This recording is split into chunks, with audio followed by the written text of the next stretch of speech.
Okay. It's live. All right, we are live. If anybody tunes in, you're responsible for watching the comments. You just No, go I ahead. have Yeah, to. I know. I know. So. I know. For the start of this Q&A, I'm going to show you guys something that I was working on because there was actually a little mistake that I don't know if anybody noticed, but we'll find out after I show this. So let's first of all open up the test green file and show that one. And then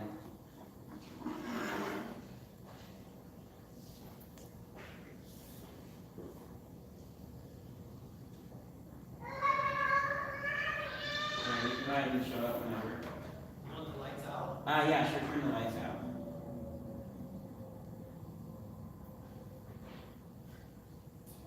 So here's this. And this is my attempt to help fix the stuff. So now let's go show the other file, whatever the other test is. Test 4, I think. And then I'll explain what this is. I'm going to try not to be too technical.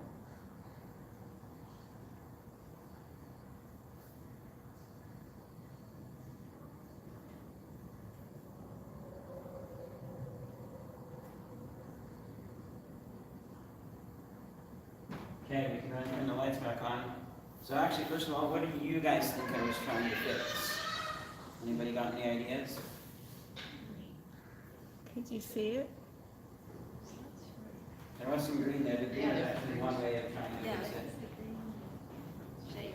Yeah, that green shape was, I put that in there because I was trying to fix it. What I was trying to do is, we have at this point in the film sealed off all the doors and windows.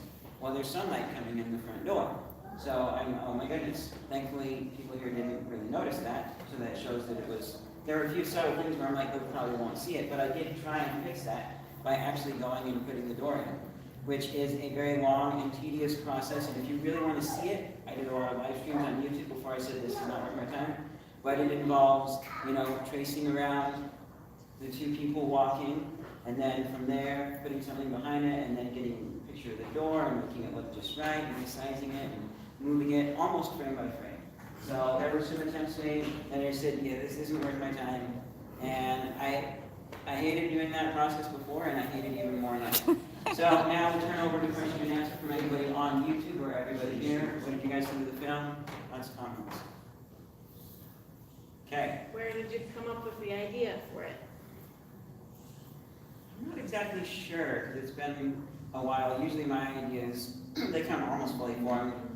I'm a bottom-up writer, so I know kind of the ending of usually my stories, and then I work to it. But I think I was just thinking about stuff I could film as a movie, and this idea came up, and I was like, oh yeah, I could make that simple and easy. It wouldn't be too difficult.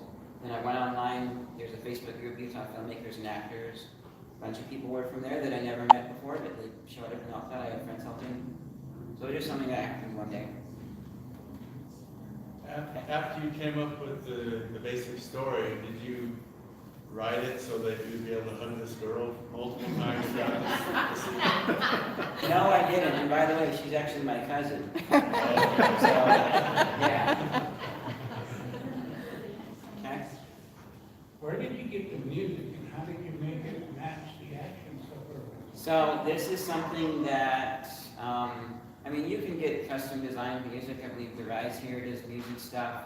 There are lots of people online where you can go request some custom music. Some of my friends make music. But the big thing is looking online for Creative Commons music. Creative Commons is a licensing, it's basically a way of licensing your content without having to pay a lawyer to write up some big, huge, long script thing that says what the terms and conditions are. They have it specified out, and you can't go find them if something is wrong or if somebody labeled their content wrong. But it's just free open source, and so I just look at licenses online. There's basically Creative Commons O, which is the same as public domain. Then you've got attribution license, meaning tell people who made the sound effect, send them their way. You've also got non-commercial that you can stick on there somewhere if you want to, meaning you can use it for anything but non-commercial projects. And there's also share alike, which I've never used this one and I won't. Share alike means you have to use the same license. So if I use the share alike song in this, then it means that now everybody on the whole entire internet would be able to take my video and remodify it for their own purposes, which I don't want. So I always use attribution or Creative Commons non-commercial. And I just look around, and there is some limitation to this, but there are a lot of great sites. And the big thing for me, my editing software came with some music. And I was like, oh, I really like this song. And a lot of them, for me, it was like, wow, these songs have lyrics, and they're more than I found online. They're more like the pop songs you hear on the radio. And then I started looking, and they were included as a personal use license. So, meaning you can't use them for anything commercial. So I'm like, well, that's out the window, and it got me looking elsewhere. Because the first place I started was incompetech.com, Kevin McLeod. He's like all over YouTube. So if you've been on YouTube enough, you've probably heard a few of his songs in the background of some YouTube video. But I started looking elsewhere because he didn't quite have the same style I was looking for, and so I ended up using a bunch from SoundCloud too. But it got me looking lots of different places. So it's just on the internet, and you try and find kind of what fits best. And actually the ending song, as she's calling to the back door, I did actually change that speed, the pitch by a little bit. And if you want, I can go into more about that, because that was something in of itself. Or we can go on to another question up to you guys. Okay. What was your film editing software? So I used Pinnacle Studio. I was using version 20 at the time. They've come out with a few new versions since then that are kind of buggy, and I'm in the process of deciding, can I fix these bugs, or do I stick with 20 and get my money back, kind of a thing. But it is Pinnacle Studio. It's a really, really great program that it sometimes is a little bit slow and a little bit buggy, but the big thing for me, I was originally going to go with Adobe, and I almost got some when I bought my video editing computer for like $500, which was a really good deal for what it is. And at the time, Adobe was moving towards, you pay us monthly to use our software, which for me would be, I wouldn't have any money left for anything. And so I said, I'm definitely not going that route. And looking around, I eventually landed on this program. And I would say it's, aside from maybe things taking a while, like, let me actually look, I have some numbers here that I wrote down, because I was, I was saving the final version on my computer today that didn't get quite done because there was some formatting with the credits that was kind of funny. But I started it at 149 and it got to 93% at 619. And it's not quite linear, sometimes it goes slower and faster depending on what it has to render at that moment. But for this, most of my videos take a lot shorter.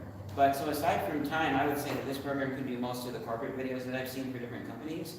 And so there's also the fact that a lot of people, professionals, know Adobe, so if you hire a professional, they already know the program. But I think a lot of companies can save a lot of money by using Pinnacle Studio and cutting out the expensive month-to-month payments. And then for the masking, I was actually using a program called Fusion. This one is actually cool. It is literally Hollywood's secret weapon, and it's been purchased by another company and made free for commercial and non-commercial projects. If you want, you can pay like $1,000 and buy the full version to get some extra 3D features and networking stuff. But for most people, you've got like really good green screen and stuff at your fingertips for free. A little bit tricky to learn, but it's a good program. Any other questions? I just want to commend you on your production. Thanks. I was quite carried away with it, particularly with what was happening and knowing that these are the latter days, and I felt myself kind of swept up in it and wondering now, what would I do? How would I feel?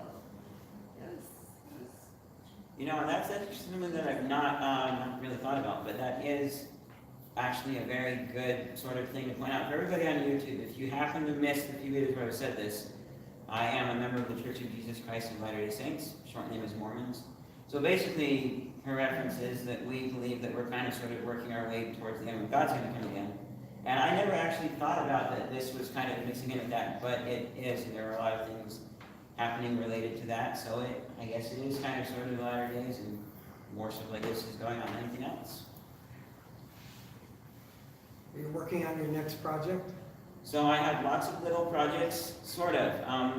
My channel has months set out, so I'm trying to get those established. At the end of the year, I'm planning on going on an LDS mission. So I'm trying right now mostly is I get one video for the month done, and then the second video of the month, 2 videos is the minimum. And then second video is kind of whatever, there's some things that don't have a month. So I'm working on a video for this month, which, if I don't get it done this month, it will be released next month. But it's for a new show that I'm starting called High Quality.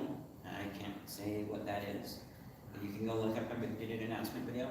But so I'm working on the month stuff right now, and I'm thinking maybe I would like to do another film like right now, but I'm like, I should get the month settled. Because on YouTube you also have to be pretty regular and consistent.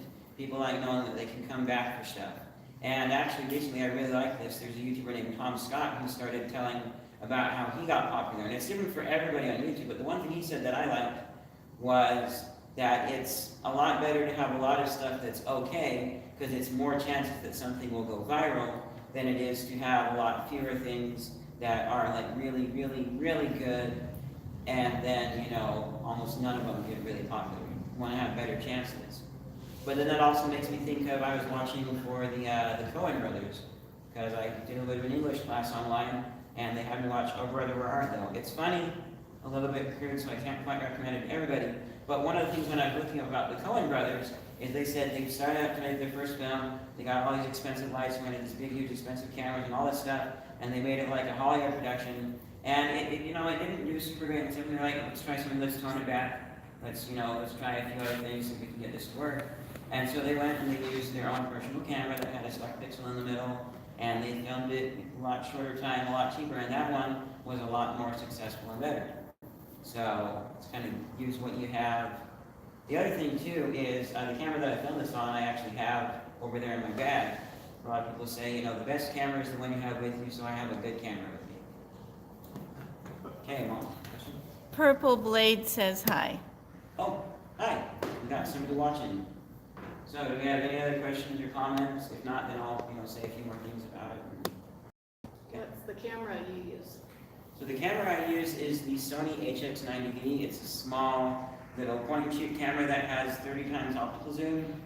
So, I mean, some of you people know my house. I can see the branches on the trees on the mountain if I zoom in all the way. It's a good camera, not perfect, but it's good, and I like it a lot, and it's basically, if I bought a more expensive camera, things would only look a little bit better. But it's good, a lot of people like it, I'm happy with it, it's got a good feature set. And when I was actually purchasing it, I was wanting to spend more like $2,000 on a camera. And so saving for a mission, 10% is tithing, 20% is whatever I feel like spending it on, and I can save it up and buy expensive stuff. The rest goes into my mission fund, and then I can take out of that for food if I need to. So I was originally going to spend $2,000 on a camera, then I was like, it would be better if I got a better camera than what I was using at the time, and also there's some things I want to do, like I have a show where I review restaurants, so it's a good small camera that I can open up, set down on my table without bothering anybody else, and just review the burrito that I'm getting somewhere. So I decided I should go for the $400 camera instead. I would be able to save it from that quicker. And so now, and then also too, things have changed since then. So when I come back from my mission and I buy that $2,000 camera, it's going to be a lot. There's going to be a lot better stuff out there, and a lot of the expensive stuff now is going to have come down in price. There's even red cameras, which maybe, just maybe they'll be cheap enough that I'll use them. But it's like, if you want to actually have a camera that has a lens, a way to hold it, a button to push record, and some special media to record it on, you're going to probably spend over $1 million. Oh yeah, actually even more, because I didn't even count adding a screen on so you can see what you're filming.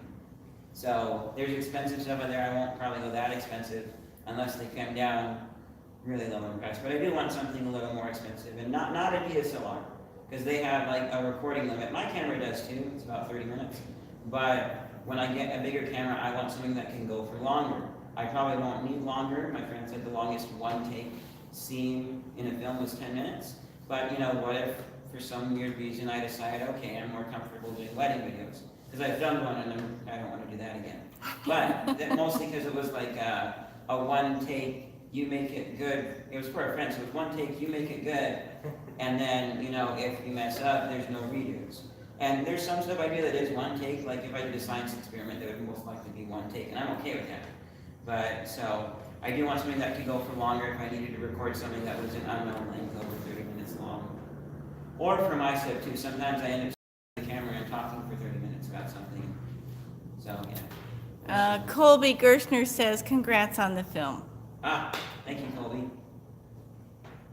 So, anything else? I guess, any other comments? Then we'll say good things, we'll wrap up. So this is gonna get a little bit technical, but this is something that I thought was actually cool. So for the song, what I ended up doing, what I originally wanted is I wanted to change from, that was an accident with the song being slower, actually falling to the door.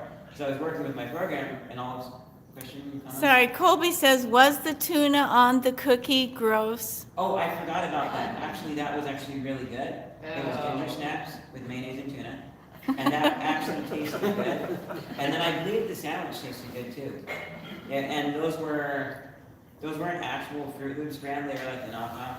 But I made the cereal box and stuff. And I'm gonna put images in the group of that cereal box, because I spent time on it and I glued it together. And actually on the cereal box, partway through, I'm like, it looks okay, but you can kind of tell that it was pieces of paper glued to a cereal box. What if I got one printed? And so I started looking online on places like, we could do a sample run of 7 boxes, $250. Like, that's not worth the cost for this. If I'm doing that, I might as well just get their cheapest price, order 1,000 and say souvenirs. But no, so that was actually good. And I should do a separate video on that for Cooking Month. But it was just mayonnaise and tuna fish on some ginger snaps, and it tasted good. So back to the other thing, I wanted to have the music slow down, kind of sort of over a short period of time, and that would be known as dynamic time warping. So there's a YouTube channel, Slow Mo Guys. If you've ever seen them, they're showing really cool slow motion stuff, like bombs going off and things like that, so we can learn from them and study them. They've shown, like, they put a CD on a vacuum motor and spun it so fast that it shattered into a million pieces. And when they do that, every once in a while they'll show it, and then they'll rewind time, and then they'll slow it down. Or you'll see the bullet about to hit something, and then they slow it down all of a sudden, and it goes over time. It's not just a sudden jump to slow. So that's dynamic time warping, and it's actually apparently a very complicated process to figure out. So my editing software is, I was at 20, we're at 22 now. It's got, where is it? It got dynamic time warping on version 21, and oh yes, this is cool. And I noticed it because I was watching a video about new features, and then I saw a little button that said, wait, is that dynamic time warping? Is that like keyframing stuck onto the speed change? And people said, yes it is, but it's broken. I'm like, oh, okay, so I'm not right. Then they released the patch, and the patch kind of sort of got it working. They said it worked, so I downloaded it, and it didn't work. And even with version 22, it still doesn't quite work right. And they'll get it figured out eventually, I'm hoping sooner than later. So what I ended up doing is, I just had the song change speed suddenly, and I kind of masked it with the explosion going off with there. Oh, and yeah, I was saying that was an accident because it was. I was working, and then all of a sudden my editing software started playing it for me. And I'm like, oh, that sounds cool. How can I use that? And there was another program I tried to use called Audacity, free audio editing software, which does have it, but it unfortunately keeps the pitch the same when you change the time warping, so it's slower, but they've also adjusted the pitch to compensate so it doesn't sound higher. Question? What was the hardest part of making your film? And the next question is there going to be a sequel? So, hardest part of making this film, I don't know, I did a lot of this stuff. One thing that comes to mind is like saving it on my computer, because that kind of ties in my computer. I mean, I can still kind of do other things on there. It doesn't use all of my CPU. That was tough and tricky. Getting people there was a little bit tricky, especially since I'm kind of introverted. I'm not really a coordinator. Also, this was actually kind of sort of where I kind of actually started learning to, you know, say no. I got a whole bunch of people saying, hey, I'd like to do it if I'm available and all this stuff, and I had to actually weed out and pick people. And I had, going in, I had this sort of approach, kind of whoever I get, because first of all, I'm not paying people. The next project I will save on money and pay people, but I'm not paying people. I kind of have to take whoever I can, you know, ask for favors from friends kind of a thing. And so I'm not very picky, but this kind of showed me, yes, be a little bit picky.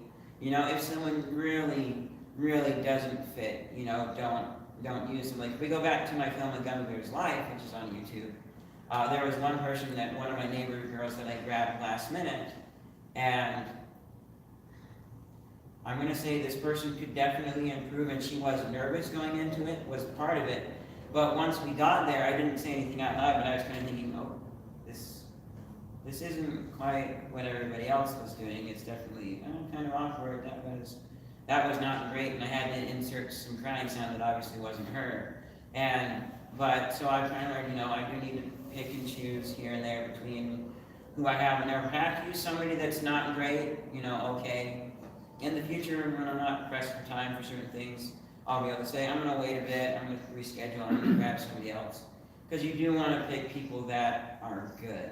But for me, I would kind of say the story is somewhat more important. I'm going to mention this later on in talking about audio and other stuff, but I would say if you've got a not great actor, but then you have a good story about a girl who goes to a new high school, and then she ends up making a lot of friends and becoming popular by her really good singing, but she's not a good singer as the actor. I would say if you do the story good enough, then people will recognize, oh, she sounds like garbage, but she's supposed to sound good in the realm of the story. I can suspend my disbelief just enough to accept that. So, and I can't really think of anything else that was hard. There was a lot of stuff that I still had to learn. I was still learning audio. I bought sound foam after this. Would have been nice to have in some of the shots where there was a bit of an echo. And I also, the hardest part for me was accepting things and learning, move on. Like in the bedroom scene where I'm kind of talking about things being, I forget, but in one point I said, I wonder why, in the original take, I said, I wonder why he saves us and not others, which that's not the message I want to send. That is not the thing at all. It's supposed to be, I wonder why he saves some and not others. Because some people end up dying in a car crash and some people don't. And so we don't know why it's different for every situation, but I had to review that afterwards. And I tried my best to make it sound the same.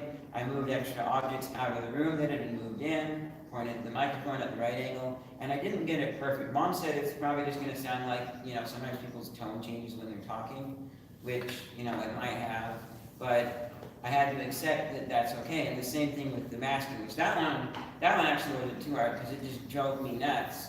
Like the amount of time I spent just to get the door looking that good, if I condensed all my time down into one single thing, I probably spent literally a week and a half straight, if you condense it all down, just doing that.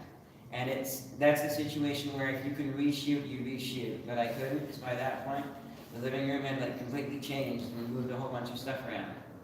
Oh, and there was another thing too that we did have to reshoot towards the end because there was a light that ended up being in the shot when she falls down. And this is something that was funny, that my cousin found was funny, because in the original ending scene take, which was a year before we redid it she was smiling a little bit, and it's kind of like a little bit startling, and you want to smile when your face gets blasted by a leaf blower. And so then what I tried to do, which I'm not capable of this, I tried to make her frown. And this was the difference between Pinnacle Studio and the other program, because Pinnacle Studio recently also got motion tracking. It's not very good, so when I tried it in Fusion, was the final program, and that didn't work. When I tried it in Studio, what I ended up with is here's the person, and then there's the mouth. And I was like, yeah, that's not worth my time. But we reshot it, and it was good. She'd been in a bunch more school plays since then. So some things were better, and it was an improvement, which I thought might be a little bit awkward because we've gotten better. I kind of liken it into, let's say, you made a movie with Tom Cruise when he first started acting, but it didn't get quite done, and so then 20 years later, after you've been acting, you finally finished the final scenes of that movie, and aside from him being older and looking different that way, he's also going to be much better, and so I was worried there might be a little bit of awkwardness in there, but it wasn't too bad, and it turned out actually really, really good. And when I go home, I'm going to upload the version that has the formatted credits, exactly the same as this one. Oh, and the color grading too. That was something I wanted to show here, but I'll have it on YouTube, and I'll have my mom and everybody send out links to everybody. Because the first film, I liked the way the camera looked just naturally, and that's what I tried for most of my stuff. I try and make it look like in real life. If I turn on my camera and it's making all the reds on my shirt look really bright and vibrant, I'm like, let's tone that back down a bit. Let's try and make it look real. But I wanted to, for the first time, try a very basic color grading, following the simple rules. Warm colors are happier, cooler colors are a little bit darker, So I went in and they had quote-unquote color grading as an extra plugin. And then they've added color grading now. I don't know what the difference between the two is. I haven't had time to play with them yet. But I basically took what they had and I toned down the blue just a little bit. And then I made an somewhat even darker version of the blue. And then I also made the light one and toned it down a bit. And so I was able to just quickly say, okay, this here needs to be blue, so just drag some blue down to the timeline. Let's make this a little bit light. A few places where I went in and I keyframed it, which is where you say at this point it needs to be this, and this point it needs to be this color. So especially on the ending scene, you can see it's a warm color as she's outside. Then she runs inside to my room and it turns to blue. And then I reach up and hug her and it goes back to warm again. And it stays warm through the rest of the thing. So there are a lot of, fine details, and it was a learning experience for me. Oh, the biggest thing that I've learned is to watch stuff as you're going, or watch stuff each night, because a lot of the bugs and stuff would have been noticed if I would have taken the time to open up my camera, find the clip, play it at 5 times speed, and look for the big obvious stuff too. But I think, I'll do that as I go, and I'll also watch them each night too, which for me, at first was kind of like, as I thought about it, that makes sense, but it's also a little bit awkward because I can see it in my head, I saw it in the film, but no, I didn't because I was acting, and I need to be able to actually see those things too. And so I'm going to be doing dailies, watching this stuff as I go for my future projects, making sure that it looks good so I can say, a couple of weeks later, hey, can you come back to my house or wherever for an hour and quickly reshoot? And sometimes you can't, but that was actually one thing that I learned kind of the hard way. Okay, Something from YouTube. you should stop, Yeah. but he's got one last question. What director inspires you most? Director inspires me most. Who is that, by the way? Somebody, Oliver? Oh yeah, Jordan Oliver. Yeah. Yeah. So this is actually really, really tough. I mean, if we're talking famous directors, I would probably say somebody like, I don't know. I mean, George Lucas is somewhat inspiring, but he's not quite the same genre. And then he also made the Star Wars prequels, which are absolutely horrible. And he decided that R2-D2 needed some extra rocks covering up inside the cave. But actually, I would say people on YouTube have been inspiring because I haven't gone to school yet. I've just watched a whole bunch of things. And so, like, Griffin Hammond is one that's kind of inspiring. I also like Film Riot, but I very caution anybody here watching them. They do really good film tutorials, but they're also a little bit inappropriate with the skits they have in there. But I still go back because I know that they're going to do something good.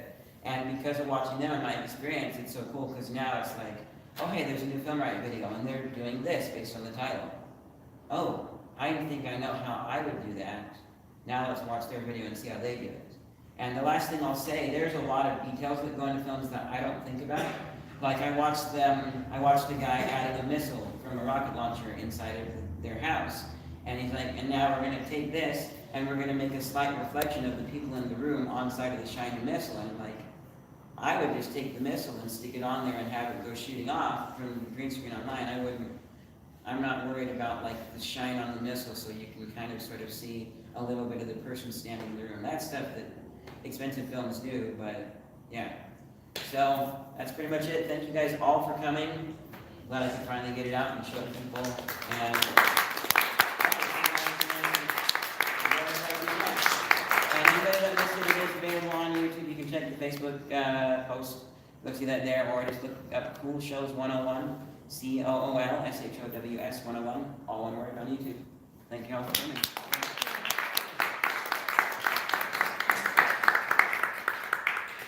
Clapping from home. Well, Okay. you can see the comments later Yeah, on, I see. right? I think so, People yeah. want to do cameos in your movie.